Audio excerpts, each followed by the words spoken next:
እንዴት ሰነበታችሁ ውድ የጥቁር ሚዲያ ቤተሰቦቻችን፣ ዛሬም እንደተለመደው አንድ ጥቁር እንግዳ ይዘንላችሁ መጥተናል። በሰላሌ ዩኒቨርሲቲ የስፖርት ሳይንስ መምህር፣ በኢትዮጵያ ቴሌቪዥን የአትሌቲክስ ተንታኝ ኢንስትራክተር መሰረት መንግስቱ የዛሬ የጥቁር ሚዲያ ጥቁር እንግዳችን ነው።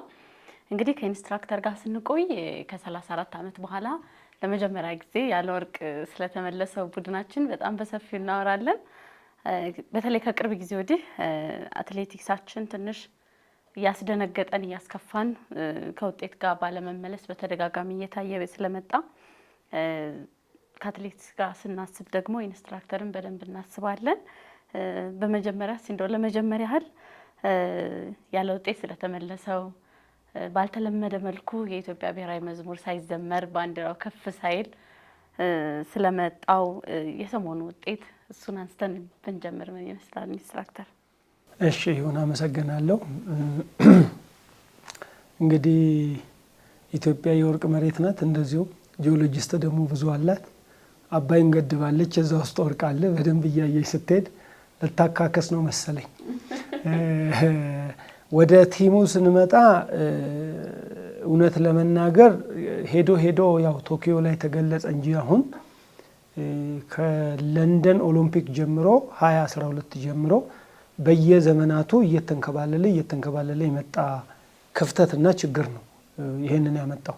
ቤጂንግ 2008 ከተሳተፍንበት ኦሎምፒክ ጥሩነሽና ቀነኒሳ ሁለት ወርቅ ካገኙበት በኋላ ያለው ተተኪ ያው ጥያቄ ምልክት አይነት ነው። የለም ማለት አይደለም። ከጥራት አንጻር ግን ከፍተኛውን የዓለም ብቃት የሚያሳይና እንደለመድናቸው ቀድሞ ሲኒየሮቹ እንዳስለመዱን ለሪከርድ የሚሮጥ ዓለም ከሌላ ፕላኔት የመጣ ሰው ብሎ የጻፈላቸው ደረጃ የደረሱ ስለነበሩ በእነሱ ስታንዳርድ የደረሰ ሰው አግኝተናል ማለት ይከብዳል። የተለያዩ ምክንያቶች ቢኖሩም ያው ይሄኛው ግን የበለጠ አጉልቶት ፊት ለፊት እንዲወጣ አድርጎታል ማለት ነው። ብዙ ጊዜ በትንሽ ስኬት መደሰት፣ በትንሽ ነገር ይዞ መኮፈስ፣ ችግሩ የለም ብሎ መሸፋፈን ያመጣው ችግር ነው ብዬ ነው የማስበው። ሁለት ጽንፍ እንዳለ ይገባኛል። በአንድ በኩል ይሄ ነገር ትክክል አይደለም፣ አንድ ወርቅ እንዳያታለለም ብሎ በስጋት የሚናገር የሚጠይቅ የሚሰራ ቡድን አለ። በሌላ መልኩ ደግሞ በተለይ ቲሙን ይዘውት ከሄዱት አካላት አንድ ወርቅ በማግኘት ለዘመናት አሁንም እኮ ተተኪ ያለን ብሎ ተኩራርቶ መናገር ያመጣው ነው። አጋጣሚ ሆኖ ደግሞ ኦሪገን ላይ 2022 አካባቢ ዓለም ዋንጫው ላይ ተሳክቶልን ስለነበረ ያለን መስሎ የሸወደን ውጤት ነው። ያለ አላችሁ ብሎ ያሳየ 3 ወርቅ 4 ነሐስ አራት ብር አካባቢ ተመዝግቧል። እሱ በቀጥታ ያለን አስመስሎ የሸወደን ሲውዱ የሆነ አካሄድ ነው። ለምን ያካሄድ ለውጥ ሳናመጣ፣ ያሰራር ለውጥ ሳናመጣ፣ ያደረጃጀት ለውጥ ሳናመጣ የተለየ ስልጠና መንገድና መላመል መንገድ እንኳን ሳንከተል ያገኘ ነው ስለሆነ የኛ ነው ብሎ ለመናገር ራሱ የማያስደፍርበት ጥያቄ ነበረው ማለት ነው። ስለዚህ እየተንከባለለ የመጣው ነው እኔ በጥቅሉ ማስቀምጠው አሁን ጎልቶ የወጣው እንደዚህ። ለብዙዎቻችን አትሌቲክስ ሲባል ጽንፍ ላይ የቆሙ ሰዎችን ሁሉ ወደ መስመር ወደ መሀል ማገናኘት የሚችል የኢትዮጵያን የልብ ትርታ ነው ብዬ ነው ማሰብ የምችለው። እኔ በጣም አትሌቲክስ በጣም ነው የምወደው።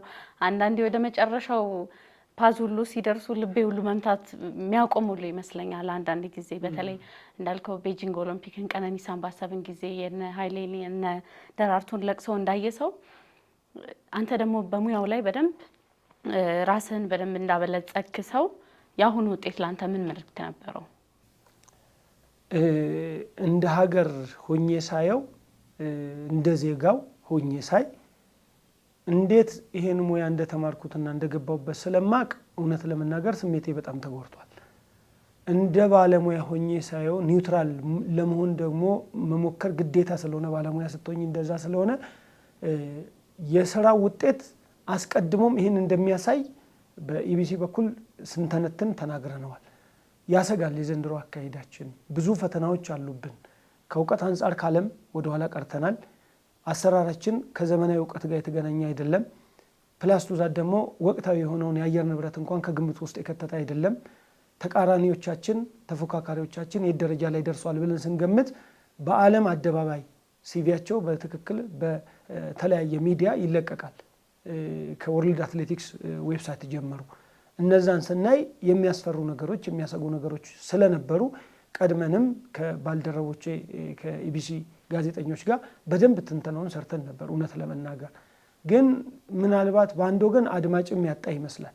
በተመሳሳይ መንገድ ሄደን ነው አሁን የወደቅ ነው እና እንደ ባለሙያ ሆነሽ ስታየው ሊያስተምረን በጎ ነገር ይዞ መጥቶ ይሆን? ለዘመናት ሲጮህ የነበረውን ምናልባት ቆም ብለን እንድናስብ ለአትሌቲክስ ተገቢውን ክብር ዋጋ እንድንሰጠው ለሙያው በተለይ ደግሞ ዋጋ ለከፈሉት ልጆች ከዚህ በፊት ምንም ነገር ሳናደርግላቸው በራሳቸው ጥረትና በወቅቱ በነበሩ ባለሙያ ታግዘው ከፍተኛውን ውጤት አስመዝግበው ስለነበር ለካ ዝም ተብሎ አይደለም የሚገኘው፣ ሊለፋበት ኢንቨስት ሊደረግ ልንንከባከበው በአግባቡ ልንመራው ይገባል የሚለውን የጠቆመ ይመስለኛል። ያው ልክ ውድድሩ ሲደርስ ነው ብዙ ጊዜ ትዝ ብሎን የአንድ ወር ሩጫ የ6 ሳምንት ሩጫ ነው ብዙ ጊዜ ምናልባትም አንዳንዱ ደግሞ ከዛ ቀን ያነሰ ወርቅ ላይ ታርጌት ያደረገ አካሄድ ግን እንደዛ እንዳልሆነና እውነተኛው ሳይንስ ችግኝን ኮትኮተሽ እንደምታሳድጊው አንድ ልጅ ከማህፀን ጀምሮ ሊታሰብለት ይገባል ብዬ ነው እኔ የማስበው በእኔ በኩል።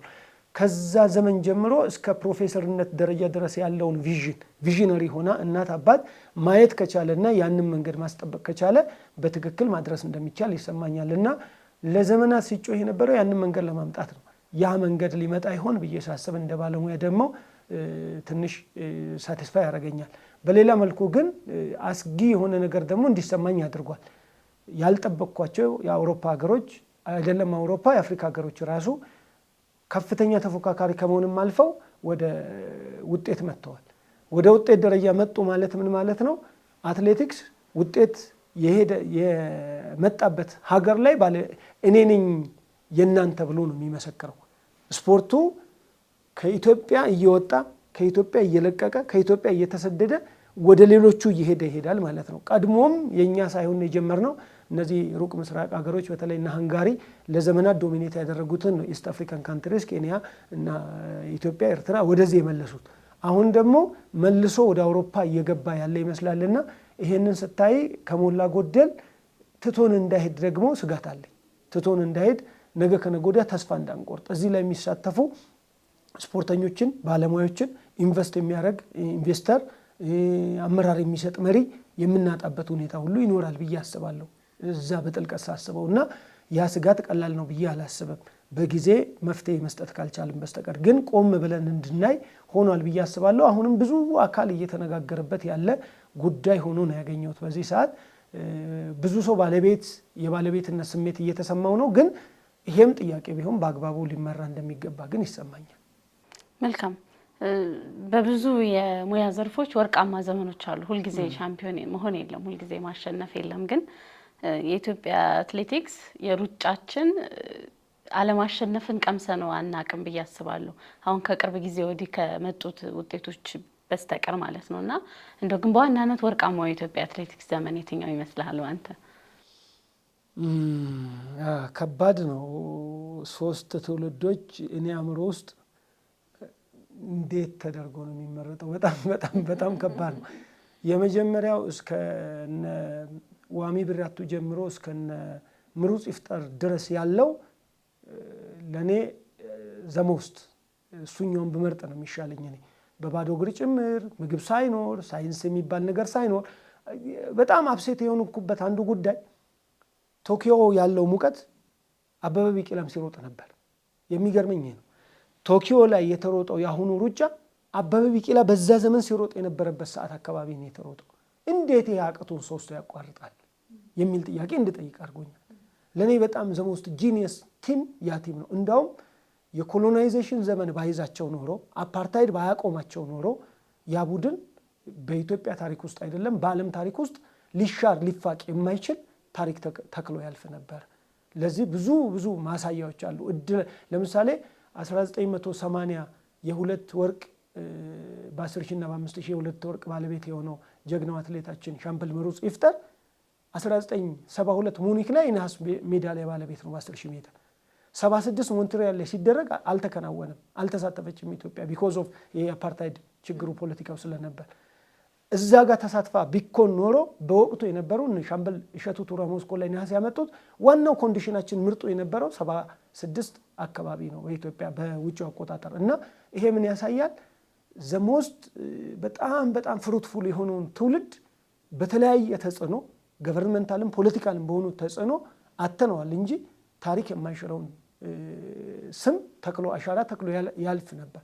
ከዛም አልፎ ተርፎ ደግሞ ቅብብሎሹ ራሱ አሁን ለዓለም እስካሁን ድረስ ያልተሰበረው በሁለት ልጆች ቅብብል ያውም ኦፕሬሽን እየተሰሩ ያውም በባዶ እግር እየተሮጠ የሀገሬን ወርቅ አስጠብቅልኝ እየተባለ አደራ እየተሰጣጠ የሚሄድ ትውልድ ነበር። ያ ትውልድ በአንድ ብርጭቆ አብሮ መጠጣት የሚችል በአንድ ማሊያ አብሮ መሮጥ የሚችል ምንም ነገር ደግሞ ከዛ ተመልሶ ሚሊዮን ብር ወይም ደግሞ ወርቅ ሸልሙኝ የማይል የወይራ ቅጠል ብቻ ጭንቅላቱ ላይ ተደርጎለት እንደ ክብር የሚያይ ሀገርን ያስቀደመ ምናልባትም አላቅም እንግዲህ 1988 የነበረው የአድዋ ድል ተጽዕኖ እዛ ትውልድ ላይ ያሳርፋል ብዬ አስባለሁ ተወሰነ መልኩ እና የሀገር መውደድ ብቲ ኮሚትመንቱ ራሳቸውን ለመስጠት ለዛ ጉዳይ ምንም መስፈርትም ምንም ቅድመ ሁኔታም ያልነበረው ትውልድ ስለነበር እሱ ትውልድ ይመስለኛል በሱ ላይ የተገነባ ነው የነ ደራርቱ የነ ኃይሌ ትውልድ በእነሱ ላይ የተገነባ ነው የነ ቀነኒሳ እየታገዘ ግን አቅሙ እየቀነሰ የመጣ ትውልድ ነው ለኔ። ያኛው ግን ብዙ ነገር ራሱ እየፈለገ ጨለማውን እየገፈፈ ኢትዮጵያን ወደ ዓለም ያስተዋወቀ ትውልድ ስለሆነ ጎልደን እኔ የምለው 1980 ድረስ የሮጠው ቡድን። አሁን ስንመጣ ምዕራባውያን የሚታወቁባቸው አሉ። ወደ ጃማይካ አካባቢ ስንሄድ አጫጭር ርቀቶች እነሱ ብቻ ጠቅልለው ያዟቸው የሚመስል ለዘመናት ልክኛ 10,000 እና 5,000 ላይ ማንም እንደማይገዳደረን ሁሉና አሁን ላይ እነዚህ ርቀቶች እየተደፈሩ ነው ያሉት።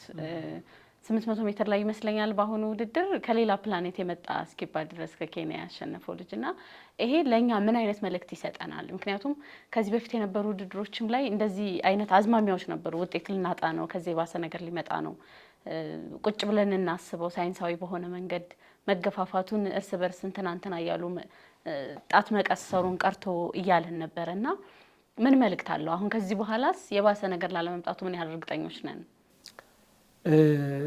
በቅድሚያ ዋንያኔን እጅግ በጣም ማደንቀው ሱፐር ታለንትድ እንደውም በልምምድ መጣ ብዬ ከምናገረው በላይ በጣም እየተከታተልኩት ስለነበር ላለፉት 4-5 ዓመታት በዚህ ውስጥ የመጣ ልጅ ነው። በጣም ታለንትድ የሆነ ለየትኛውም በስፖርት ዓለም ውስጥ ላለ በሩጫ ውስጥ ላለ ማለት ነው ብታስገቢው መሆን የሚችል አይነት ሰው። እንደነዚህ አይነት ሰዎች የትም ቦታ የሉም ወይ? አሉ። የኔ አቋም ይሄ አሉ። በኢትዮጵያ ብሔር ብሔረሰቦችም ታሪክ መልካም ምድሯም የጄኔቲክ ፓርቶም ይሄንን ማድረግ ይችላል። ግን አልተነካም ከሚሉት ነኝ እኔ። አሁን አልተነካም። ለምሳሌ እኔ ተማሪ በነበርኩበት ዘመን ምን ይታሰብ ነበር? 1990ዎቹ አካባቢ አጋማሽ አካባቢ ላይ አትሌት ረጅም ርቀት በተለይ ሩጫ የበቆጂና የአርሲ አካባቢ ነው ተብሎ ይታሰብ ነበር። ብዙ ሰው አዝማሪ ጭምር ይሄንን ዘፍኖታል። የሰላሌ ዘፋኝም አርሲ ውስጥ ስንደዶ አይበቅልም የሚበቅለው አትሌት ነው ብሎ ዘፍኖታል። ብዙዎቹ ገልጸውታል በተለያየ በሚችሉት አቅም። ግን የዛ ነገር ነው ቶታሊ ተቃራኒ ነበርኩ። ምን ማለት ነው?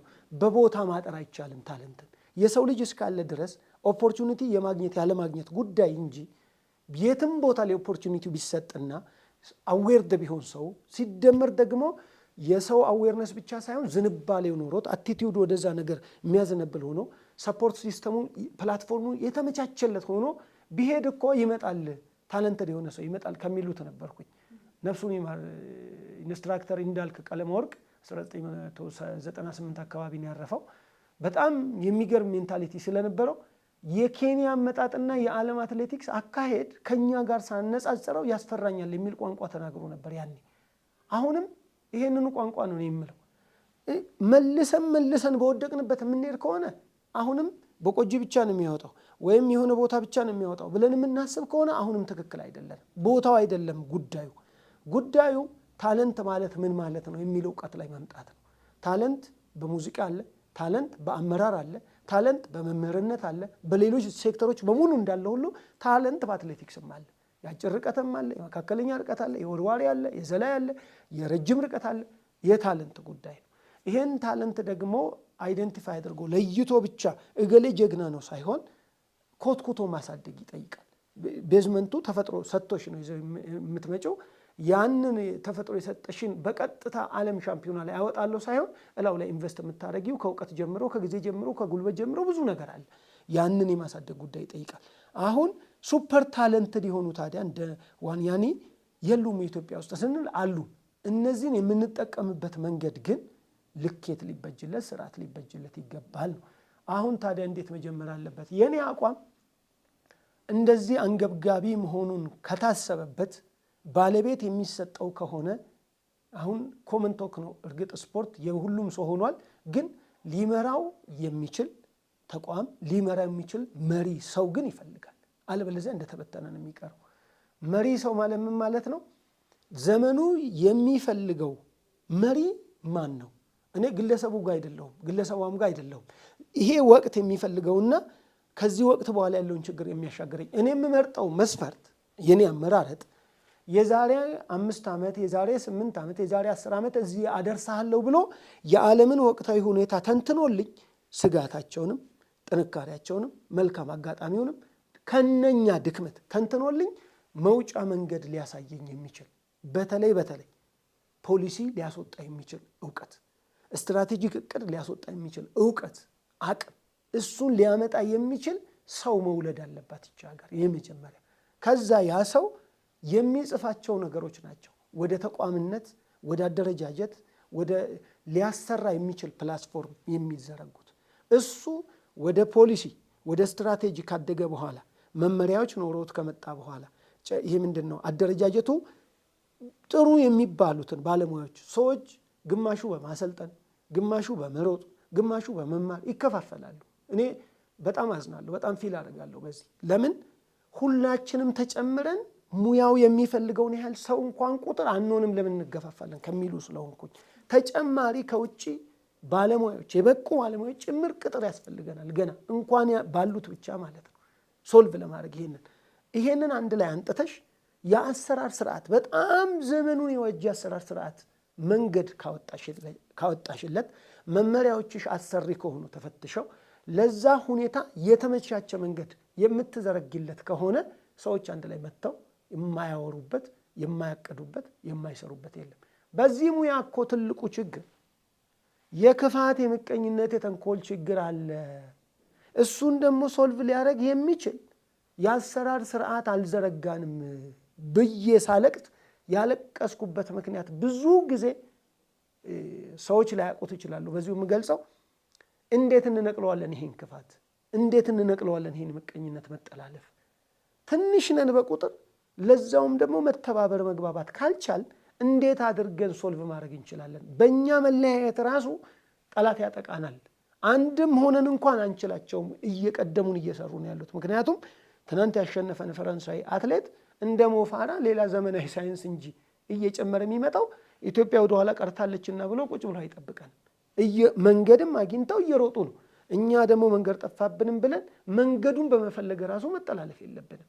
ይሄ ባህሪያችን እርስ በርስ የምንጨራረስበት የምንጠላለፍበት አንዱ አንዱን ወቅሶ ዲሞራላይዝ የሚያደርግበት ወይም ደግሞ ግለሰባዊ አስተሳሰባችን እኔ ከሞትኩ ሰርዶ ይብቃል፣ እኔ ብሬን ካገኘው፣ እኔ ማናጀር እንደዚህ ከረዳኝ፣ እኔ ለውጭ አትሌት ካደረስኩ፣ እኔ ብሔራዊ ቡድን ካስመረጥኩ ምን አገባኝ የሚሉ ቋንቋዎች በሙሉ አይጠቅሙንም። እንደ ሀገር ሁላችንንም ጎርፉ ይዞን ይሄዳል የምሰጋው።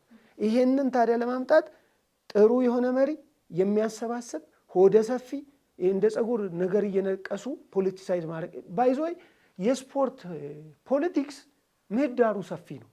ሁሉንም ሰው ያሳትፋል። አይደለም በስፖርት ውስጥ ባለሙያ ሆነው የሮጡ ያሰለጠኑ የተማሩ የተመራመሩትን አይደለም ህዝቡ ራሱ መብቱ ነው። ምክንያቱም ስፖርት ህዝብ ነው ሲጀመር መጀመሪያ ህዝቡ ሊጠቀምበት ሊደሰትበት ሊዝናናበት ጤናውን ሊጠብቅበት እሴቴ ብሎ የያዘው ጉዳይ ቢኖር ስፖርት ነው። ላይክ ሚውዚክ ኤንድ ላንጉዌጅ።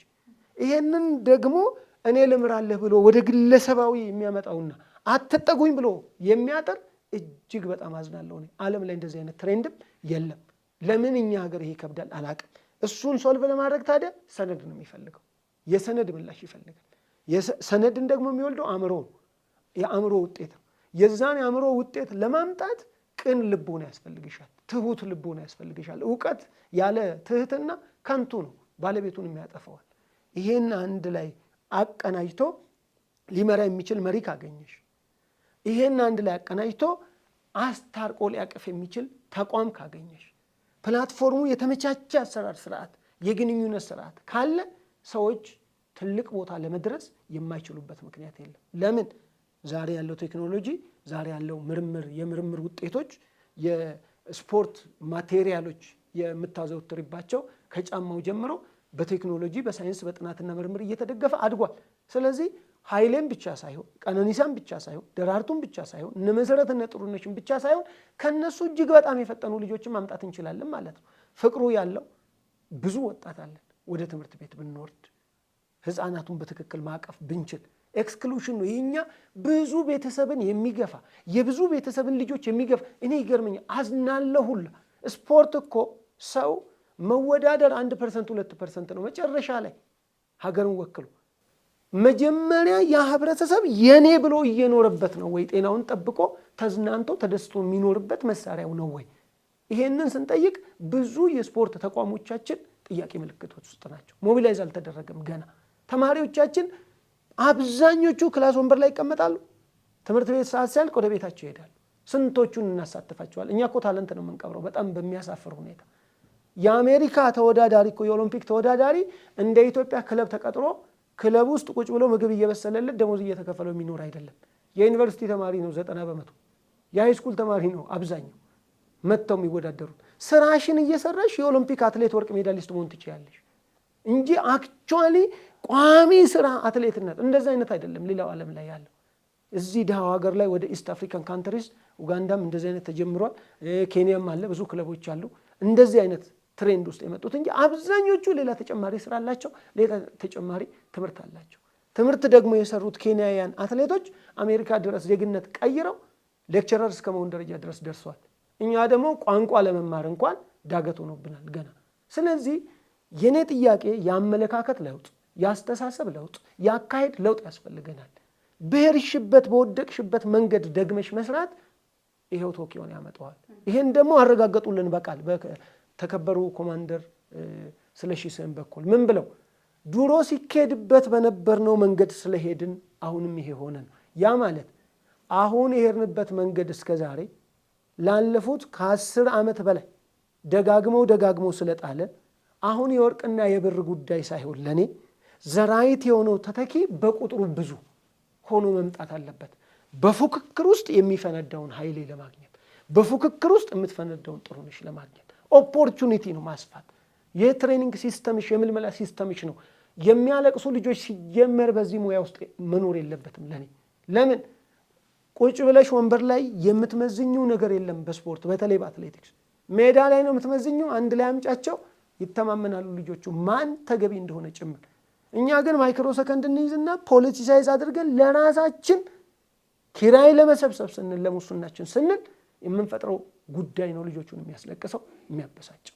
ይሄን አንድ ላይ ማምጣት ካልቻለን ተያይዘን ነው የምንጠፋው። ስፖርት ዲፓርትመንት የሚያስተምሩ ብዙ ዩኒቨርሲቲዎች አሉ።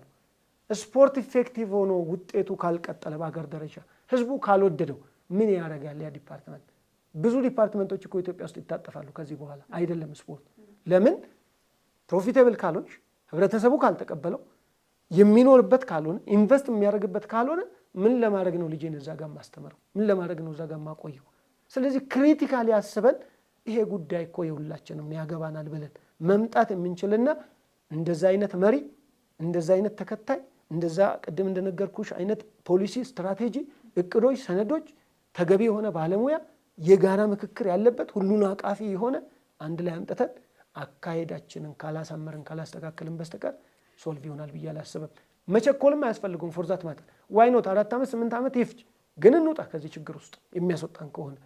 ግን በ1 ዓመት በ2 ዓመት አሁንም ወርቅ አመጣለሁ አቋራጭ መንገድ አይ ዶንት ቲንክ ሶ አይመስለኝም። በጣም ለረጅም ጊዜያት አንተንም ጨምሮ በርካቶች አትሌቲክሱ የገደዳቸው የሀገር ጉዳይ ጥያቄ የፈጠረባቸው ሰዎች መፍትሄ ያሉትን ሀሳብ እያሻገሩ ነው እና አንዳንዴ ምን አስባለሁ አትሌቲክሱ ራሱ ነው እግሩን የታመመው ብዬ አስባለሁ። ምክንያቱም ጭንቅላት በደንብ ስህተቱን እንዲህ ነው ተብሎ እየተነቀሰ ሲነገር ካልሰማህ ጆሮና ጭንቅላት አንድ ላይ ታሟል። እግር መስራት ቢችል አእምሮን ማዘዝ ካልተቻለ አስቸጋሪ ነው። ይሄ ደግሞ ምናልባት በፌዴሬሽኑ ላይ የግለሰቦች የበላይነት የነገሰ ከሆነ ግለሰብ ሲነግስ ሀገርን ላይ ያስቀድም ይችላል፣ ራሱን ብቻ ነው የሚያዳምጠውና አንደኛውም ችግርም ይሄ ይመስለኛል። አመራር አካባቢ ያሉ ሰዎች ወይም ደግሞ ቦታውን የሚይዙ ሰዎች የራሳቸውን የበላይነት ለማስጠበቅ የሚሄዱበት ነገር ያለ ይመስለኛል። ምክንያቱም ለህዝቡ ሳይንሱን በደንብ ለማያውቀው ሰው ችግሩ እየተገለጠለት ከመጣ ቦታው ላይ ላለ ሰው ደግሞ ነገሩ በጣም ቀላል ነው የሚሆነውና እግሩን ነው ጆሮውን ነው አትሌቲክስ የታመመው የሚለውን ደግሞ እስቲ ትንሽ እናውራ። እንደ ሰው አካል ካሰብነው ለሰው ልጅ አካል ጀነራል ማናጀሩ ጭንቅላቱ ነው። እግሩን የሚያዘው ያ ነው። ከእግሩ ከተነሳው ኢትዮጵያ መልክዓ ምድሯ የሚገርም፣ አየር ንብረቷ የሚገርም፣ ውሃዎቿ የሚገርሙ፣ ያሏት ሪሶርሶች በሙሉ የሚያስደምሙ አብረው እንዲሁ ፈጣሪ ሰርቶ የሰጠን ብዙ ነገር አለ። እሱ ላይ ደግሞ ቆራጥ ሙያውን የሚወድ ራሱን ሰጥቶ ለዚህ ክብር ብሎ የኖረ ከነ ሻምበል አበበ ቢቂላ ጀምሮ ትልልቅ አትሌቶች አሉ። እነሱን ፈለግ ተከትሎ እነሱን መሆን ብቻ ይበቃኛል ብሎ የሚኖር ህፃን ታዳጊ አለን። ልክ ይህን ታሪክ ደግሞ በኩራት የሚናገርበት ከአድዋው ድል ባልተናነሰ እንደ ክብር አድርጎ በተለይ የአበበ ቢቂላ የሚገርመው ጣሊያን እዚህ መጥቶ 1928-33 እዚያ አካባቢ በነበረው ተጽዕኖ ቢፈጥርም አበበ ደግሞ እዛው እነሱ ሀገር ላይ ሄዶ በባዶ እግር ከሚሊተሪ ቤት የወጣው እንዲህ እነሱን ቀጣቸው አይነት ታሪክ እንዲጻፍ ያደረገው ምንድነው? ፍቅሩ ነው። የሀገር ፍቅር፣ የሙያው ፍቅር። ያንን የሀገር ፍቅር፣ የሙያ ፍቅር የሚያስቀጥል ትውልድ ኢትዮጵያ ችግር የለባትም። ታዲያ ምንድነው ችግሩ? እንደ ቴክኖሎጂ ሲመጣ፣ ሳይንስ ሲመጣ፣ ጭራሽ ጥናትና ምርምሩ ሲጨምር ወደኋላ ይሄዳል። እንደ ሰው መራመድ ነበረበት። አንድ ሁለት የነበረው በብዙ ቁጥር መሆን ነበረበት። እኔ አሁን የዜግነት መለወጥ እኔ አንዳንድ ጊዜ ኢሹ አይደለም ለኔ። ለምን ሌላ ሀገር ላይ ሄደው የሚሰሩ ምሁራን አሉን፣ የጉልበት ሰራተኞች አሉን፣ የሙያ ሰራተኞች አሉን። ኢች ኤንድ ኤቭሪ ኦፍ ዘም ምንድን የሚያደርጉት ገቢ ለሀገር ለቤተሰብ ነው የሚሰሩት። የሰው ሀገር ሄደው እንጂ የሰው ሀገር የነሱ ሀገር ይሆናል ብዬ አላስብም። በአብዛኛው ሀገር አንድ ናት፣ እናት አንድ ናትና እነዛ ሰዎች ኢንቨስት የሚያደርጉት መልሰው እዚህ ሀገር ላይ ነው። እዛ ሴሚስትሩ በጣም ብዙ አትሌቶች ኖረውን ዜግነት ለውጠው ቢዝነሱን ሰርተውት፣ በተለይ አትሌቲክስ ስፖርት ቢዝነስ ኢንዱስትሪው ትልቅ ነው፣ ሰርተውት ከዛ የሚገኘውን ጌጥ ለቤተሰቦቻቸው ረድተው ኢትዮጵያ የምትባል ሀገር ትልቅ ብትሆን ምን ችግር አለው በገቢ? ይሄን ጭምር ማሰብ ነበረብን። ብዙ የስራ እድል አለው አትሌቲክስ፣ አልተነካም፣ እንደውም አላየነውም ገና። ከፍተን ልንጠቀምበት ልጆቻችን እንዲጠቀሙ የምናደርገው ይሄንን ካሰብን ዘንዳ እንዴት ነው ታዲያ ማዳን የነበረብን? በትክክል እግሬም እንዲሰራ ይሄን ታለንት፣ ይሄን ተሰጥኦ፣ ይሄን ጸጋ ወደ ውጤት ለመመለስ እግሩንም እጁንም ልብንም ጨጓራውንም ሙሉን ሰብስቦ የሚመራው ጭንቅላቱ ነው። ስለዚህ አትሌቲክስ ህመሙ የቱ ጋ ነው? ለኔ ራሱ አንጎሉ ራሱ ነው የታመመው። ራሱ ነው ጋንግሪን የያዘው፣ ራሱ ነው ካንሰር የያዘው። ማሰብ የሚችለው ጭንቅላቱ ማሰብ አለመቻሉን ነው ያሳየን። ያ ማለት ኮሩ እውቀት ነው። ፍቅር ብቻም አይደለም እኮ ወድጄውም እኔ ካልቻልኩትስ ያን ሙያ አሁን እኔ ስለወደድኩ እመራዋለሁ የሚሉኝ ብዙ አሉ። ስለወደድኩ እኮ እኔ ቴሌኮሙኒኬሽን ገብቼ ቴሌን መምራት አልችልም። ስለወደድኩ እኮ እኔ የውሃና ማዕድን ሚኒስቴር ውስጥ ገብቼ የኢነርጂ ሲስተሙን የውሃን የሶላር ሲስተሙ ዋቴቨር ኢት ኢዝ እዛ ጋር ያሉትን መምራት አልችልም። ኤሌክትሪካል ሲስተም መምራት አልችልም። ሌላን ሙያ መምራት የምችለው በራሴ ሙያ የሆነው ነው። በራሴ ሙያ ደግሞ ፍቅሩ ብቻ ሳይሆን ያ ሙያ የሚጠይቀው መሰረታዊ እውቀት፣ ያ ሙያ የሚጠይቀው መሰረታዊ የሙያ ክህሎት፣ እንደገና ደግሞ የተሻለ አመለካከት እላው ላይ ተጨምሮበት የሙያ ፍቅሩ፣ ኮሚትመንቱ፣ ሞቲቬሽኑ አብረው ኖረው መጥተው ያን የምፈልገው ነገር ያደርጉልኛል። አሁን ግን የሆነው ምንድነው? ፍቅሩ አለኝ ይሆናል፣ ፖዚቲቭ ነው፣ ግን ፍቅሩ ብቻ አይመራም። ባለሀብት ነኝ ይሆናል፣ ግን ሀብቱ ብቻውን አይመራም። ለእውቀቱ የሰጠነው ክብር ነው ያነሰው ነው። እኔ ብዙ ጊዜ የማሰምርበት ለአትሌቲክስ ሙያ ብቻ ለሁሉም ኢትዮጵያ አንዱ የምትቸገረው ብዙ ጊዜ እስቲ እናየው የለ አሁን ለወደፊት የኢንፍራስትራክቸር ችግር ስላለብን ነው፣ ጫማ የሚረዳን ስላጣን ነው፣ እንደዚህ ብዙ ነገሮች ይወራሉ። ለአበበ ቢቂላና ለጓደኞቹ እኮ ማንም ምንም አልረዳም። ወይም ደግሞ የተሻለ አስፋልት አልተሰራላቸውም። ወይም ደግሞ በፐርሰንት የተዘጋጀ አሁን ያለውን የአስፋልት መሮጫ ጫማ አላገኙትም። የሀገር ፍቅሩ ሲደመር በጣም ከምንም በላይ ለሙያው የሚከፈለውን መስዋዕትነት ስለከፈሉ ነው ያገኙት። ጫማ ያግዝሽ ይሆናል እንጂ እግር መሆን አይችልም። እንደዚህ ነው መታሰብ ያለበት። ስለዚህ እሳቤው ዋናው እሳቤው ላይ ነው የተሰበረው። ዋናው እሳቤ ደግሞ ሐሳብን መመዘን ተውንና አሁንም አስምሬ የምነግርሽ ሐሳብን መመዘን ተውንና ሰውን መመዘን ጀመርን። ሰውና ሰው እየተጠላላ እየተጋፋፋ ሰውና ሰው እየተጠላለፈ እየተራራቀ ሄደ። ሐሳብ እኔ ጥሩ ሊኖረኝ ይችላል፣ ሐሳብ እኔ መጥፎ ሊኖረኝ ይችላል። ደካማ የሆነ ሐሳብ ከኔ መቀረፍ አለበት፣ ጥሩ ሐሳብ መቀጠል አለበት። ያንቺም ደካማ ሐሳብ እየቀረ ጥሩ ሐሳብሽ እየተወሰደ እንዲህ እኮ ነው ዘመን የሚገነባው ሀገርም የሚገነባው እንጂ ገነትን እኔ ስለጠላው በቃ እሷ እኔን ስለምትወቅሰኝ እኔም ስለምሰድበኝ እንደዚህ የሚባል በሙያ ውስጥ የለም። ይሄንን መጀመሪያ አራክፈን መተው አለብን። ከዛ ከማንም ሰው ጠንካራውን ነገር መውሰድ፣ ከራስም ደግሞ የሚቻለውን በቀና አመለካከት በትሁት ልብ አስተዋጽኦ ማበርከት። ለምን ሀገር ናታ፣ እናት ናታ፣ አንድ ናት። በቃ ምን ይደረግ፣ የት ይቀየራል? በዛ ውስጥ ራስን ተጠቃሚ ማድረግ ይቻላል። ጭንቅላቱ ላይ የታመመው አስተሳሰቡ ትክክል አይደለም፣ የተካሄደበት መንገድ ትክክል አይደለም። ጭንቅላት ነው ደግሞ ሀሳብ የሚያስበው። ገዢው ነገር ደግሞ ሀሳብ ነው። ሀሳብ ነው ሰነድ የሚሆነው፣ ሀሳብ ነው ስትራቴጂ የሚሆነው፣ ሀሳብ ነው ፖሊሲ የሚሆነው፣ ድርጅት የሚፈጥረው፣ መሪው የሚመጣው በሀሳብ ነው። ሀሳብ ነው ዋናው ኃይል። ሀሳብ ከሆነ ዋናው ኃይል ያንን እንዴት እንጠቀም? የፈለገ ከአንቺ ተቃራኒ የቆመ ሰው በካራክተር ይኑር፣ ግን ሀሳቡን ለምን አትጠቀም? ሀሳቡ ደግሞ it is the child of brain። ያ አእምሮ የሚወልደው ልጅ ቢኖር ሀሳብ፣ የሀሳብ ጥራት ነው አሁን ሌሎቹ ጋር ልዩነት የፈጠረብን። ቴክኖሎጂውም ሊያግዘው የሚገባው ሀሳቡ ነው። ስለዚህ ኤኒበዲ አፍልቀው ጆሮ ሰጥቶ ማዳመጥ፣ ከዛም በኋላ የሚሆን ከሆነ እሱን ኢንከልኬት ማድረግ፣ ወደ ራስሽ ወስደሽ አፕላይ ወደሚደረግበት ፍሩት ወደሚመጣበት ማስኬድ እንጂ ዘግተን የደም ብዙውን ነገር አንዱን በእነሱ ዘመን አይጠቅመንማ። አሁን እኮ ችግሩ ብንወቃቀስ በገሌ አመራር ዘመን አይጠቅመንም። ሰው ስንመርጥ እኔ እኮ አዝናለሁ፣ እጅግ በጣም ነው ማዝነው ለፌዴሬሽኑ ራሱ እጅግ በጣም ፖለቲካሊ ሪጅን ተይዞ በፖለቲካል ሪጅን በጥቆማ በካርድ ነው አትሌቲክስ የሚመረጥለት። ይሄ ነው የሚያድነን? ይሞክሩት ደጋግመው። እኔ አዝናለሁ፣ ልቤ ይደማል ይሄን ሳስበው። ለምን ካርድ አይደለም አትሌቲክስን የሚያድነው? የፌዴሬሽኑ የአመራር መዋቅሩ ራሱ ስራ አስፈጻሚ የሚመጣበት መንገድ፣ የመጡትን ስራ አስፈጻሚዎች አይደለም እኔ እየኮነንኩ ያለሁት፣ የሚመጡበት መንገድ ልክ አይደለም። እንደዚህ አይደለም ሙያው የሚፈልገው።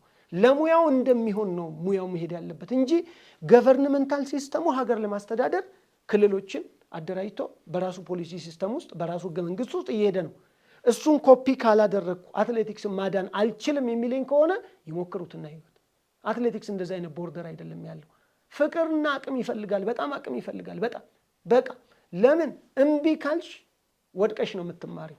ስትወርቂ ደግሞ ተስፋ አስቆራጭ ሊሆን ይችላል። በተለይ ባለሙያው ስፖርተኛው ተፈላጊዎቹ ተስፋ ቆርጠው ከሄዱብሽ እኔ አዝናለሁ፣ እጅግ በጣም ይሰማኛል። አንድ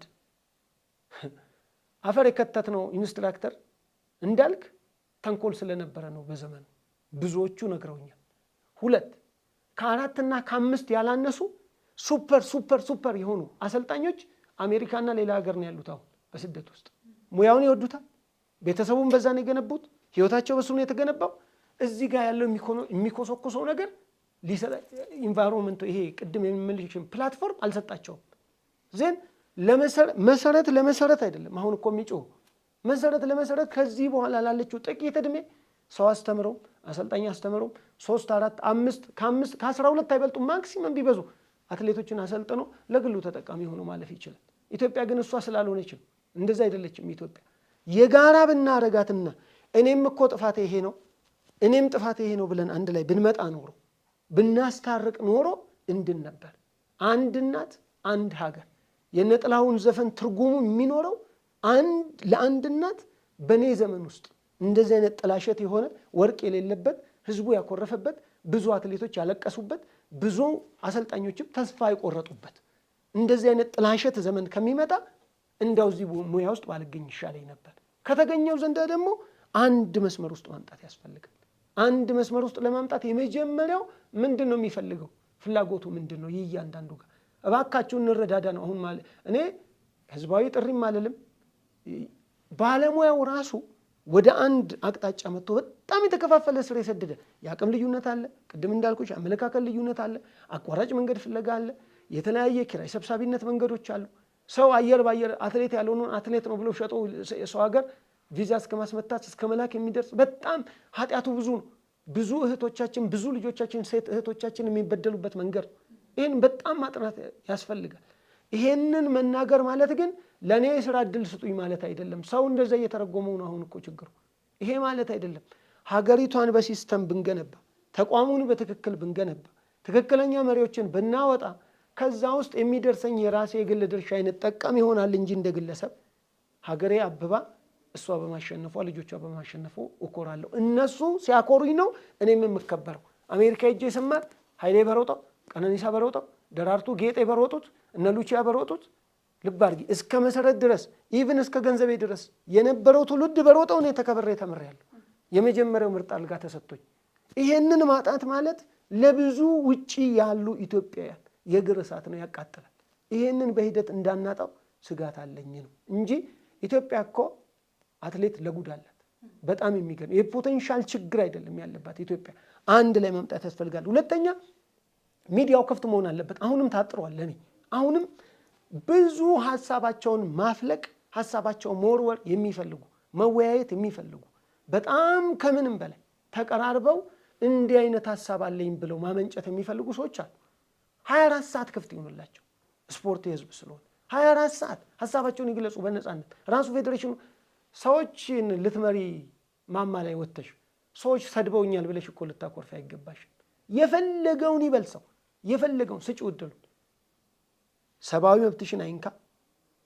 ባንቺ ስታንዳርድ የሚገባውን ነገር ያቃል አብዛኛው ብዬ አስባለሁ። ግን እንደው እሱ እንኳን ደፍሮ በጣም ሰብአዊ ነገርን የሚነካ ቢመጣ ሞራልን የሚነካ ቢመጣ እሱን ቶለሬት አድርጎ የማስተናገዱ ስራ መሰራት አለበት። በጣም እንትኑ ምህዳሩ መስፋት አለበት። ከዛ በኋላ ኢች እንደ ኤቭሪዋን በመሰለው ሀሳቡን ይግለጽ መጀመሪያ። ይሄ ጭምር ለምን የስፖርት ጉዳይ አንቺ በወረቀት ሪፖርት ጽፈሽ እቅድ አቅደሽ ቢሮ ውስጥ የምትጨርሽው ጉዳይ አይደለም። እንደሌላው ሴክተር ውጪ ሜዳ ላይ ዳኝነቱን የሚሰጥልሽ ሌላ አካል እስከሚመዝነው እንደሚመዝነው እያወቅሽ ድርሻው እሱ መሆኑን እያወቅሽ አንቺ ጋር መመልመል፣ ማሳደግ፣ መኮትኮት፣ ማሰልጠን፣ ማብቃት የበቁትን ለውድድር ለውጤት መስጠት ነው የሚሆነው። ይሄንን ለማድረግ መሸፋፈን የሚያስፈልገዋል ብዬ አላስብም እና ሙሉ ለሙሉ እንደገና መለስ ብለን እርቅ ነው የሚያስፈልገው። ለኔ አትሌቲክስ እርቅ የቀደሙ ባለሙያዎች፣ አሁን ያሉ ባለሙያዎች፣ የቀደሙ አመራሮች፣ አሁን ያሉ አመራሮች፣ የቀደሙ አትሌቶች፣ አሁን ያሉ አትሌቶች አንድ ላይ ሲመጡ ደግሞ የኔ ዘመን ይሻላል ብሔራዊ ቡድን ባረግ፣ የኔ ዘመን ይሻላል እገሌም ባዘው። አይ ዶንት ቲንክ ሶ። እንደዛ ለልምን መጀመሪያ የኛ እርቅ ይምጣና አንድ ላይ የሚበሉ አትሌቶችን መፍጠር እያቃተሽ ብሔራዊ ቡድን በፖሊስ ልታስሪው ነው። በቃ አልሰራም ይላል። ምን ታደርጊዋለሽ? ሂጂ ከገነት ጋር ተኛ ያልኳት አትሌት አልተኛም፣ በቃ አልፈልግም ገነትን ካለች ምን አደርጋታለሁ? መብቷ እኮ ነው። ለምን እንደማትተኛ የመጀመሪያውን ሶልቭ ማድረግ አለብኝ። ሁለተኛ ደግሞ ለብቻ መተኛት ውጤት የሚያመጣም ከሆነ ሌላ አማራጭ ማየት አለብኝ ሰፋ አድርጌ። ስለዚህ ምንድን ነው ዘመኑን የዋጀና የቀደመ አስተሳሰብ እንጂ የሚያስፈልገው እንደገና ወደኋላ መመለስ አይደለም የሚያስፈልገው። ያንን የቀነኒሳን ዘመን አሁን አንጥተሽ አንድ ላይ ብታሰሪ አፕላይ መሆን አይችልም። የኃይሌን ዘመን አሁን ዊካንት ዘመኑ ምን ፈለገ? አሁን አንድ ችግሩ ምንድን ነው ዘንድ ዘመኑ የፈለገውን ሶሉሽን ሰጥተሽ ወደፊት ፎርካስት አድርገሽ እርግጠኛ መሆን አለብሽ የአንቺን ስትራቴጂ ዛሬ 4 ዓመት ምላሽ መስጠት መቻል። ስለዚህ በዱር አሁንም በለመድነው መንገድ ነው ችግር በሆይታ ለመፍታት እየፈለግን ያለን። ምን አለበት ጀስት ማተር ኦፍ 1 መንዝ ለተወሰኑ ባለሙያዎች የሚከፈላቸው ነገሮች ይከፈላቸውና ቁጭ ብለው ያጥኑት። ከዛም በኋላ ይጻፍና ለባለሙያው ይቅረብ። እየቀረበ ሐሳብ እየተሰጠበት እየገነባ ይሄድ። ሪል የሆነው ችግር እውነት ብሔራዊ ቡድን አንድ ላይ ለመምጣቱ ችግር ነው።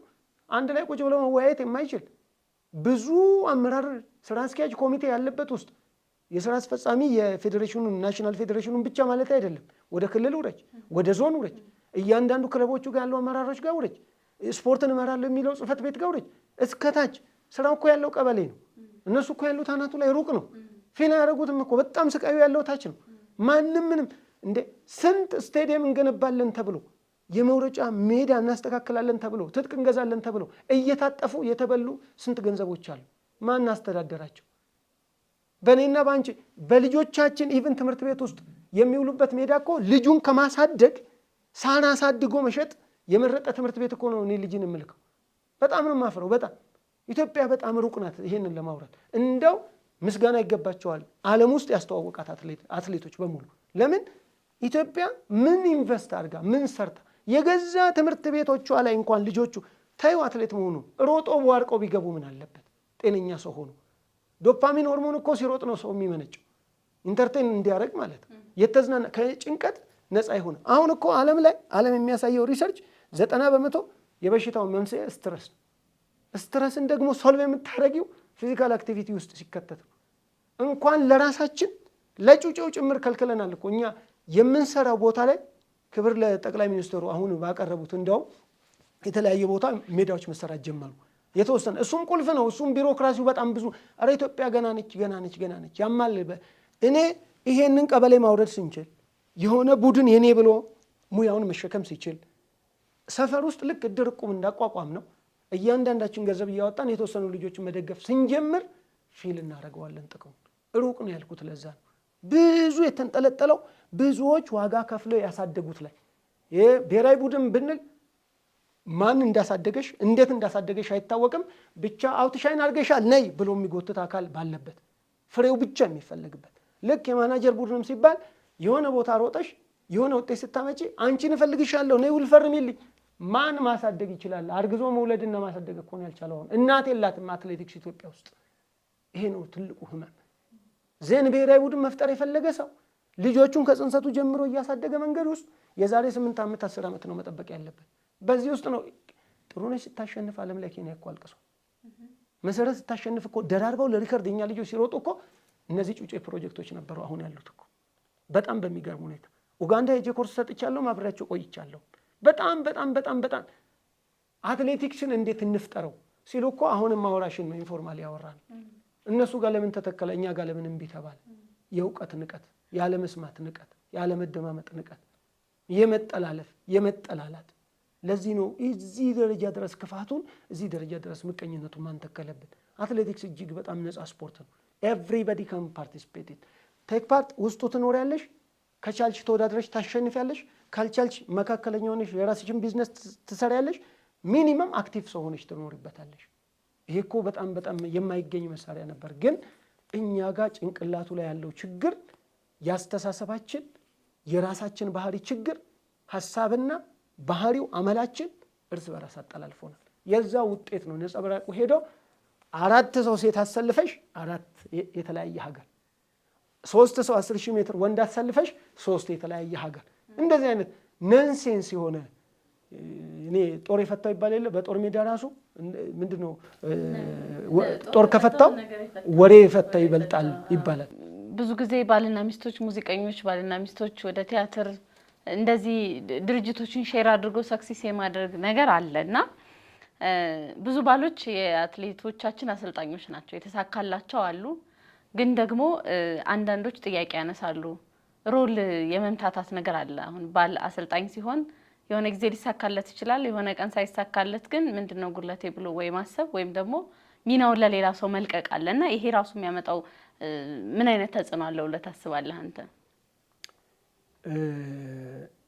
በቅድሚያ የኢትዮጵያ አሁን ያለው አትሌቲክስ መንገዱ ብዙዎቹ ውጤታማ የሆኑች ሴቶች ከሆኑ ባል ወይም ቦይፍሬንድ ወይም የሆነ ዘመድ ከጀርባ አለ፣ እነሱ አሉበት። ልጆቹ ለምን ያንን መረጡ? ብዙ ነው ምክንያቱ። አብዛኛውን አብሬያቸው ስለኖርኩ ብዙዎቹ ስቃያቸው ብዙ ነው። አንዱን ባነሳ ጠዋትና ማታ የጫካ ስራ የሚባል አለ። ጫካ ውስጥ ያለው ወይ ሌባ ነው ወይ ጅብ ነው። ሴት ልጅ ብቻዋን እዛ ቦታ መላክ ደግሞ ከባድ። ያንን ለመወጣት ሲሉ የሚደገፉበት 1 ሰው 2 ሰው ከጎናቸው ይፈልጋሉ እና ቢወዱትም ባይወዱትም ይህንን መከራ ለመወጣት ሲሉ የሚጠጉበት ነው። ይህንን ያመጣው የመጀመሪያው። ከዛ ውጪ በፍቅር የሚመጡና በትክክለኛው መንገድ የሚመጡም አሉ፣ ስኬታማ የሚሆኑ አሉ። ባይዞይ በኔጌቲቭ ብቻ አላየውም። ግን ብዙ አትሌቶች ሳይወዱ በግድ እዚህ ሙያ ውስጥ ተፈታኝ መሆናቸው እንዲታወቅልኝ ይፈልጋሉ። ሁኔታው ነው እንዲፈተኑ ያደረጋቸው። የምንሰራበት መንገድ እነሱን የሚንከባከብና በልዩነት የሚጠብቅ ስላልሆነ ያ ነው። መጠጊያ ፍለጋ ይጠጉታል። ወንዱም በዛው ባል ይሆናል፣ ሹፌርም ሆኖ ባል ይሆናል። እንደዚህ አሁን የምልሽም ጫካ ብቻዬን ከመሄድ እንድታግዘኝ ተብሎ ባል ይሆናል። እንደዚህ አይነት ባህሪ ያለ። ሁለተኛ ወንዶቹ ጋር ሲሄድ ለቢዝነሱም ብሎ የሚጠጋና ሀብታቸውን ጭምር ጠቅሎባቸው የሚሄድ ባዶ እጃቸውን የሚያስቀር ደግሞ አለ። ብዙ ነው እኛ ፍርድ ቤት የያዘው፣ በጣም ብዙ ኬዝ ያለ እንደዚህ እስከ ሞት ደረጃ ድረስ ደግሞ ይደረሳል። ዘሪቨርስ ደግሞ እኔው ወንዱ አሰልጥኖ ነው አሁን እንደዚህ የሆነው። ሴቷ አሰልጣኝ የሆነችበት ስለ ባህሏ ብለሽ ብትይ ኦልሞስት የለም። ለምንድን ነው ያኛው መሆን ያቃተው ይሄኛው መሆን ከቻለ? ጭንቅላቱ የወንድ እግር የሴት የሆነው ለምንድን ነው? ጭንቅላቱ የሴቷ ሆኖ እግሩን ለምን የወንድ አልሆነም? ዘሪቨርስ አየሹ፣ ዶሚናንሲ አለ። አሁን ባሏ አሰልጣኝ የሆነላት ልጅ የባሌ ስልጠና ትክክል አይደለም ብላ ሀሳብ ብትሰጥ ለሚዲያ ወይም ለሆነ አመራር አካል ኤክስፖዝ ብታረገው ምን ይጠብቃታል ቤት? አየሹ፣ ኮምፎርቴብል አይደለም ያ መስመር። ስለዚህ ነፃ ሆና መምረጥ አትችልም። ባሏ ከሆነ ትሬኒንጉ ቢመችም ባይመችም ብታሸንፍም ባታሸንፍም ያላት እድል አንድ ባል ነው፣ ሸፍናለት መኖር፣ ትዳሯ እንዲቀጥል፣ ህይወቷ እንዲቀጥል። ደግሞ የገቢ ምንጭ ካደረጋት አብዛኛው ሀብት የሷ ነው። ይሄንን መሸከም ይሻላታል ሀብቱን ከማካፈል። ሌላ መስመር ውስጥ ይገባል። አየሹ፣ ይሄንን በትክክል አይተነዋል ወይ? በትክክል የሳይኮሎጂ እና የሶሻል ኢሹ ሶሻል ሳይኮሎጂ የሚሰሩ ሰዎች በትክክል ሊገቡበት ይገባል። ኢንተርምስ ኦፍ ፕሮፌሽናል ኢቲክስ ባል በፍቅር አቅፎ ልብ አድርጊ ስሜቷን ጠብቆ ባል እንደገና ደግሞ ተቆጪ ወታደር ሆኖም ገስጾም ሁለቱንም ባህሪ 100% መጫወት ይችላሉ። እዚህ ዘመን ላይ ይጠራጠራለሁ። ምን ይሆናል አፕሮቹ ሜዳ ላይ ለሚናገረው? ሁለት ነው። እያመማትም ቢሆን ደግፎ እያመማትም ቢሆን ፖዚቲቭሊ ትሪት አድርጎ የሚያስኬድ እንዳለ ሁሉ ተቆጥቶ ገርፎ መጥቶ በዱላ የሚያሰራ ደግሞ አውቃል። ዘሪቨርስ ሃርሽ ነው ደግሞ እሱ። ለጉዳትም ዳርጎ ደግሞ ቤት ውስጥ የቀሩ አሉ። ተስፋ ቆርጠው እኮ እስከ ማርገዝም የደረሱ አሉ። የወለዱም አሉ ትተው።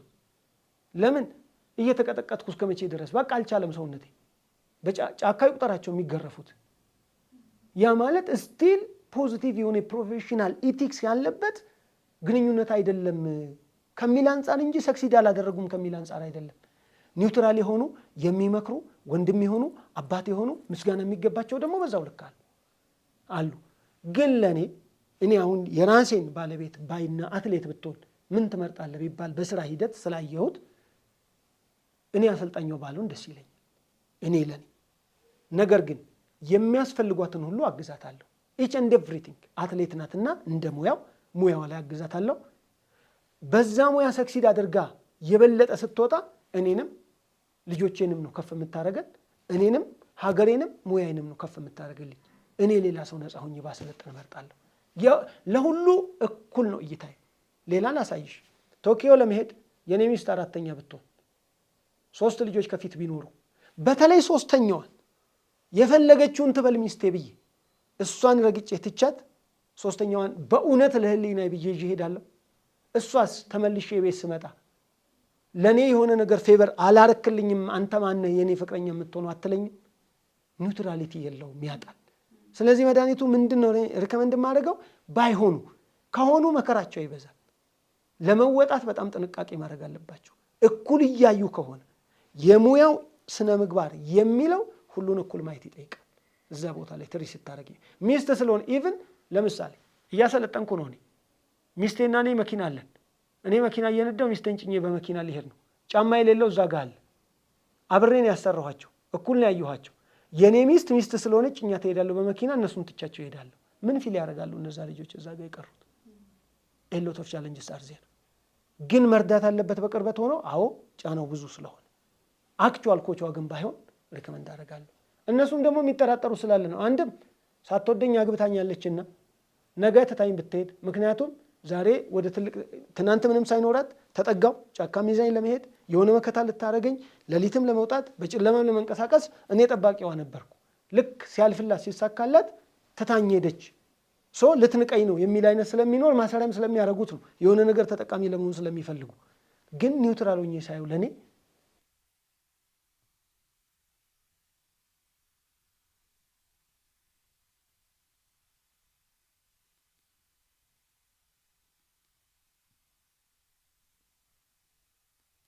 ይችላል መደፈርም ሊኖር ስለሚችል አለማመንም አለ ወንዶቹም ጋር ያም ስላለ ነው በአቋራጭ እኔን ይተወኛል ማህይም ነው ይለኛል ወይ የሆነ ነገር የለም ከሱ ጋር ያላት ኢንቲሜሲ ይቀርብና መጨረሻ ላይ የሱ ሚስት ትሆናለች ይቀማኛል እንዲህም አይነት ፈተናዎች አሉት ውስጡ አሰልጣኞችንም አለማመንም አለ ወንዱ በተለይ አለማመን አለ ግን አክቹአሊ መሬት ላይ ደግሞ ሴቶቹ በወንድ መታሸት ሴቶቹ በወንድ መሰልጠን ደግሞ ይፈልጋሉ አክቹአሊ መሬት ላይ ለዚህ መድኃኒቱ ምንድነው እንትን ማዘጋጀት ነበር የቮት ሐሳባቸውን በነፃ የሚሰጡበት ሐሳብ ማን ምን እንደሆነች እያንዳንዱ እየጻፈ ለብቻ እየሰጠ በሄድና እሱን ሰብስበን ብናየው በሪሰርች የሚያሳየን በጣም ብዙ ነገር አለ ሶ እንደኔ እንደ ባለሙያ ሪኮመንዴሽን እንደ አቋም ሆኗል የተሳካለትም አለ ያልተሳካለትም አለ እንደ ሪኮመንዴሽን ግን ባላሰልጣኝ ባይሆን ነፃነቱን ቢሰጥ ተገቢውን ባለሙያ መቅጠር ቢቻል ከውጪ የሱፐርቪዥኑን ስራ የሚሰራበት ሁኔታ ቢኖር ራሱ አሰልጣኝ ከሆነ ደግሞ ሌላ ሰው እሷን ሰጥቶ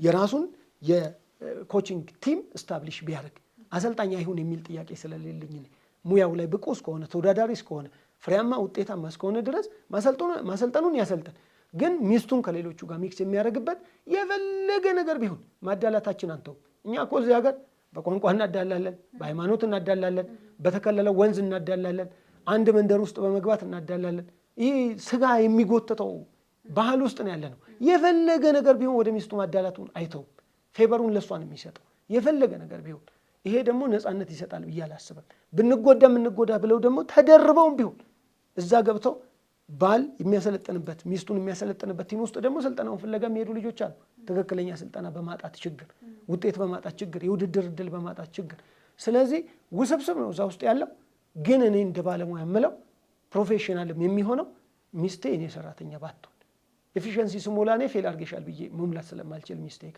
ለምን ግንኙነቴን ያበላሽብኛል ይሄ ነው ትልቁ ችግር መልካም በጣም ሰፋፊ ነገሮችን ነው እያነሳን ያለነው ባለፈው ከቶኪዮ ውጤት ጋር በተያያዘ አትሌቲክስ ፌዴሬሽን መግለጫ ሲሰጥ አትሌቶቹ አይታዘዙኝም አይነት አዝማሚያ ያለው መግለጫ ሰጥቷል እርስ በርስ ያለ መዋደድም ነገር አለ ያለ መናበብም አለ የሀገርን ባንዲራ ለብሶ ግን እንደ ግል ነገር የማሰብ ነገር አለ እኔ ብቻ ወይ ላሸንፍ ካልሆነ ይቅር አይነት ነገርም በአትሌቶቹም የተነሱ ነገሮች አሉና የፌዴሬሽኑ መግለጫ ምን ያህል እውነት ነው ምን ያህል እውነትስ የተጠጋ ነው የሚለውን እስቲ ደግሞ እናንሳ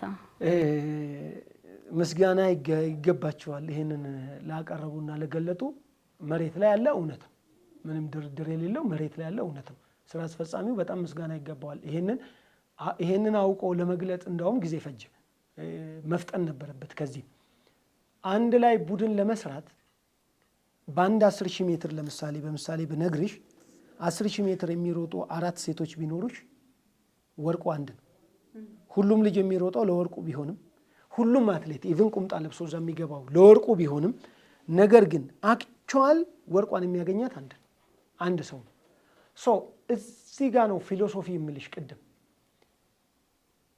ወርቅ ለማግኘት ምን ይጠበቃል ምንድነው የሚፈልገው ወርቁን ለማግኘት የሆነ ፐርፎርማንስ ስታንዳርድ ይጠይቅሻል በትምህርት ቤት ባወራሽ ፎር የሚያመጣ ነው ወርቁን የሚያመጣው ተብሎ ቢቀመጥልሽ ስትሬት ኤ ማምጣት አለብሽ ማለት ነው ስትሬት ኤ አምጥተሽ ከሆነ ወርቅ የምታመጪው ስትሬት ኤ አራቱ ልጆች አራቱም ማምጣት ከቻሉ ታጨበጭበልሽ ትክክል ግን አራቱ እኩል ያመጣሉ ወይ አይ ዶንት ቲንክ ሶ ስለዚህ ቲም ፎርሜሽናችን ያችን አንድ ወርቅ ለማግኘት ሮል መሰጠት ነበረበት ሚና መሰጠት አለበት ማን ምን ይችላል ማን ምን አይችልም ትንታኔ መሰራት አለበት ማን ምን ይችላል የሚችለውን ይወስዳል ማን ምን አይችልም አንቺም አትችይውን እኔ እችላለሁ እኔ የምችለውን አንቺ አትችይም ግን እንሞላላለን ከዛስ የራሳችን ብቃት እየተደማመረ የሚፈልገው የብቃት ደረጃ ላይ እንመጣለን ለምንድን ነው ይሄ መደማመር ያስፈልገው ለብቻ ያልችልማ ለብቻሽ አትችይማ የቀነኒሳ አትሌት ብንሆን ኖሮ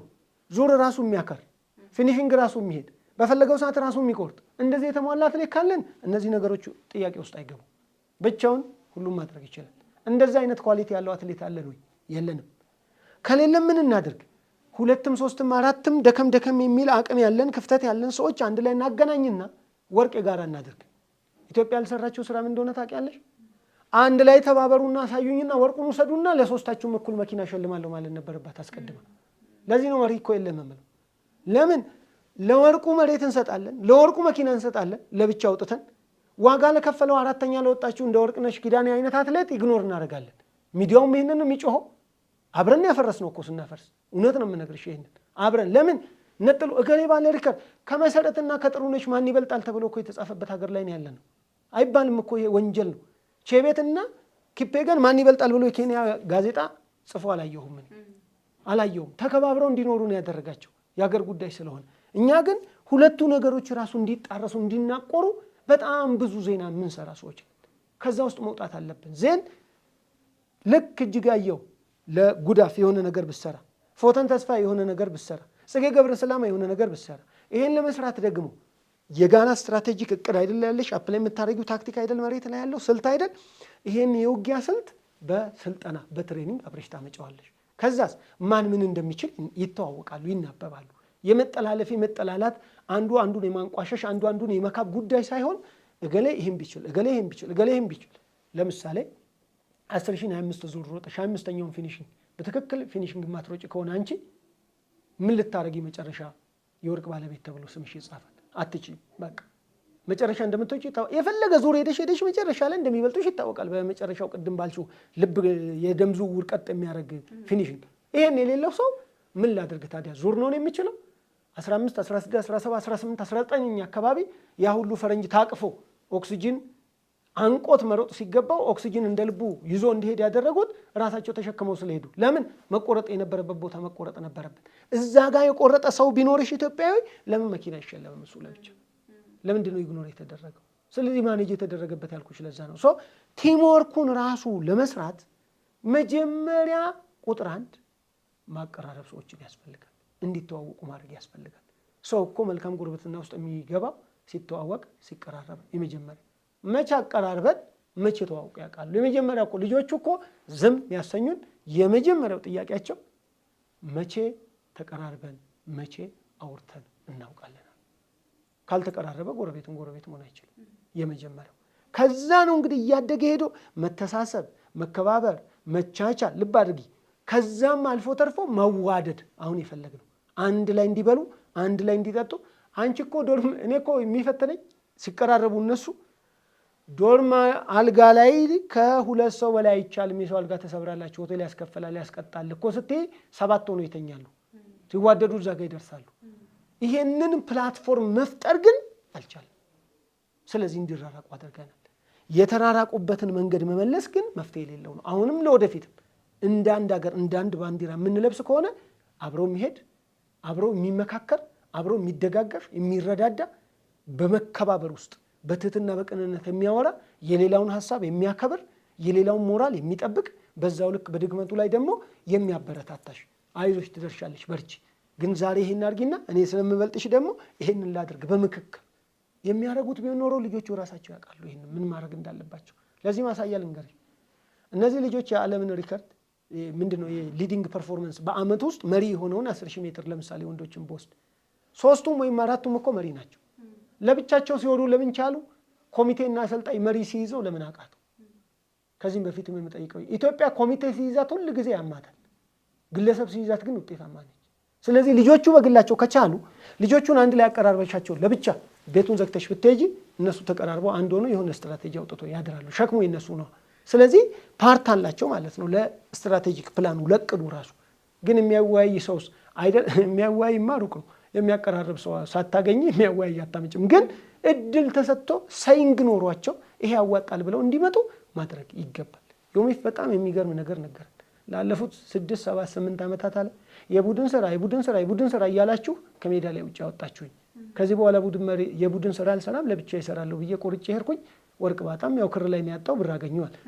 አሁን ወደ እሱ ሀሳብ ልምጣ።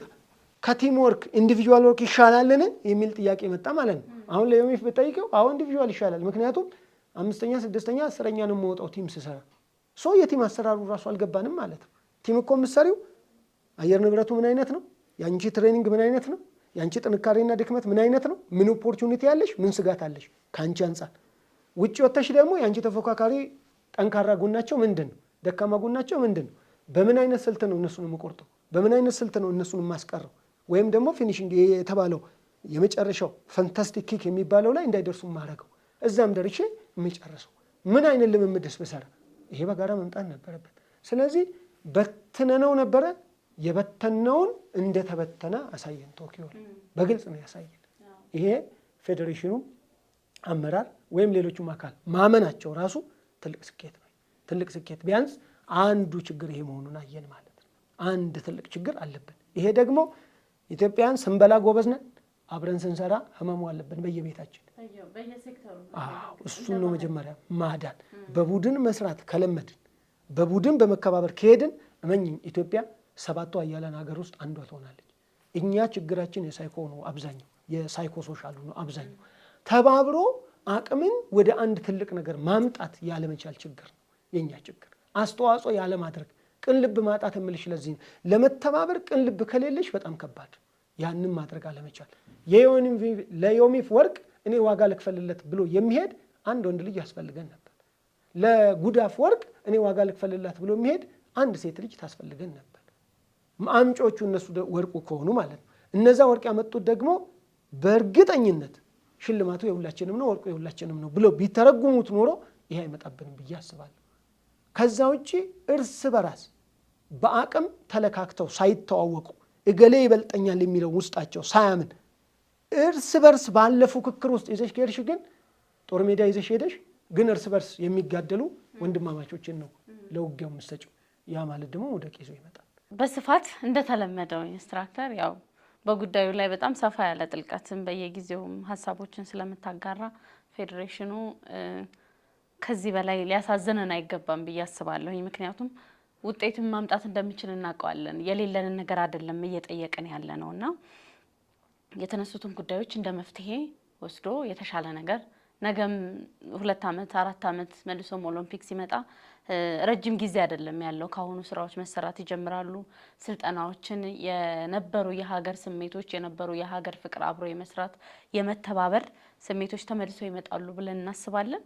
የሚጠቅም ሀሳብ አንድም የሚጣል ነገር የለውም ያነሳው ፌዴሬሽኑ ይሄንን አንስቶ አትሌቶቹም ቢሆኑ ፌዴሬሽኑ ብቻው ምንም ማድረግ ስለማይችል ባለሙያውም አሰልጣኞቹም የአየር ንብረቶችን እያጠኑ ቅድም እንዳልኩ አሁን ቶኪዮ በጣም ኮምፕሌን ሲደረግ የነበረው የአየር ንብረቱ ነው። ግን የቀደሙት አትሌቶቻችን የተሻለ ስልጠና ባልነበረበት፣ የተሻለ አመጋገብ ባልነበረበት በሀገር ፍቅር ብቻ እዛ ቦታ ላይ በዚሁ የአየር ንብረት ጸባይ ሩጠው የሚገባንን ሰጥተውናል፣ የሚገባቸውን አግኝተዋል። እንደው በዛ ልክ አክብረናቸዋል የሚለው ጥያቄ ውስጥ ቢሆንም በራሱ ማለት ነውና ለሰጠህን ሀሳብ፣ ስለ ጊዜህ፣ ስለ ሁሉም ነገር እናመሰግናለን። እግዚአብሔር ያክብርልን።